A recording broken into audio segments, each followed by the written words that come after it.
Le capybara, plus gros rongeur du monde apparu au Vietnam récemment. À Hanoï on voit pour la première fois 3 capybaras, les plus gros rongeurs du monde bien soignés. On sait que les propriétaires de ces 3 rats les ont importés depuis début 2020, actuellement pris en charge par des jardins d'oiseaux vietnamiens. Ils se nourrissent de plantes, principalement des herbes, des écorces de fruits, des arbres et des plantes aquatiques. Leurs corps sont gros, mais ces capybaras géants peuvent courir à des vitesses de 30 à 35 km à l'heure avec 120 cm de long pour 50 kg en moyenne. Le capybara est le plus gros rongeur de la planète. Son nom signifie seigneur des herbes dans la langue des Indiens Guarani. Mammifère d'Amérique du Sud, il est semi-aquatique et vit en groupe. Herbivore et très sociable, le capybara vit en groupe, sur terre mais aussi dans l'eau. D'origine d'Amérique du Sud, il est complètement inoffensif. Certains Américains l'ont même adopté comme animal de compagnie.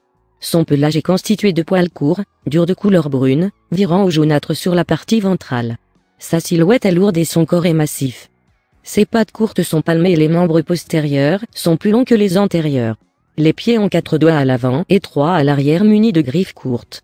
Il ne possède pas de queue. Ses petites oreilles, ses yeux et ses narines sont situés sur le haut de sa tête massive au museau camus. Certains spécimens arborent une protubérance noirâtre nommée morillo sur le dessus du museau. Il s'agit d'une glande sécrétant une substance destinée au marquage territorial. L'animal possède un squelette robuste qui lui sert à supporter une forte masse graisseuse. Celle-ci lui sert de protection thermique dans l'eau, et lui permet de gagner en flottabilité, car c'est un animal parfaitement adapté à la vie semi-aquatique. Habitat du capybara. Le capybara est endémique des zones boisées proches des plans d'eau tels que les rivières au cours lent, les marécages, les étangs, les marais et les savanes inondées, dans une grande partie de l'Amérique du Sud, de l'Équateur jusqu'au Paraguay. Comportement du capybara. Animal diurne, le capybara est un rongeur adapté à la vie semi-aquatique et passe beaucoup de temps dans l'eau, autant pour se nourrir que pour échapper aux prédateurs tels que le puma ou le jaguar. Mais dans l'eau il peut craindre le caïman ou l'anaconda. Il vit en groupes familiaux composés d'un mâle dominant, de jeunes mâles, de plusieurs femelles et de leurs petits. Ces bandes vivent généralement dispersées mais peuvent se regrouper à la saison sèche et former des troupes très importantes qui se réunissent alors autour des rares plans d'eau disponibles. Le mâle dominant marque le territoire qu'il occupe et assure la sécurité du groupe en chassant les intrus. Excellent nageur et plongeur, il peut parcourir de grandes distances sous l'eau en marchant sur le fond. Il communique grâce à des vocalisations, sifflements, cris aigus, grognements et aboiements qui ressemblent à ceux d'un chien. Reproduction du capybara. Les accouplements ont lieu toute l'année et se déroulent dans l'eau après une parade nuptiale. La gestation dure 150 jours et la femelle met alors bas dans un amas de fourrés dense, une portée de 3 ou 4 petits.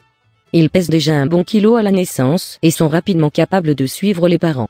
Ils sont sevrés au bout de 16 semaines et restent avec leur mère pendant 6 mois. Pendant cette période, les femelles du groupe transmettent les clés du lien social de la troupe.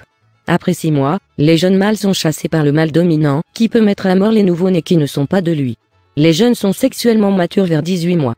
Régime alimentaire du capybara. Le capybara est exclusivement herbivore et ses 2 larges incisives de la mâchoire supérieure en attestent. Il peut parcourir de grandes distances pour trouver un plan d'eau et brouter les plantes aquatiques. Il se délecte également de pastèques, de tiges de maïs et de canne à sucre aux grandes dames des exploitants.